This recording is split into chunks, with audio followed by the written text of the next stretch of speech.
How about speaking of this? Speaking of wrestling fans and them taking the finishes too seriously and stuff like that. There'll be the segment that criticize everything. It's like, oh my god, I can't believe they killed out.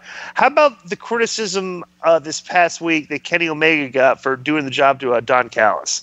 Oh, He really? did? I didn't. You didn't see that? I saw that they had a match.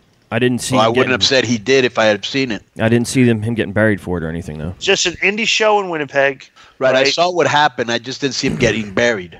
Oh no! Everybody, their mother, like, of course, all the millennial wrestling fans are getting pissed that Kenny Omega, lost.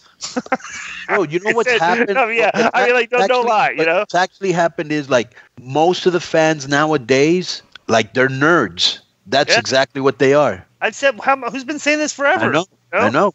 But that's something a fucking fanboy nerd would say.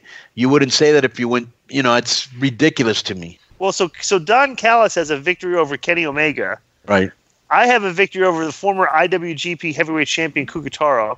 Right. I also have a victory over WWE Champion AJ Styles. Right. Okay. So if me and Don Callis ever had a match against each other, our resumes would look pretty good right now.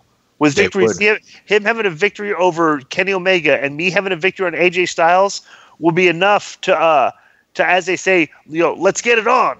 Yeah. Hell of a deal. And what if I did a cinematic segment on Impact Wrestling every week, and it was called The Mean Streets of Marietta, Georgia, and it just showed life growing up in the mean streets of Marietta, Georgia. Like at the bus, the bathhouses, the carpools, the private school. The having to go wear a suit, coat and tie to school every day. Right. The private schools. You had it tough. Yeah.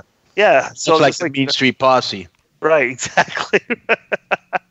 That would be awesome.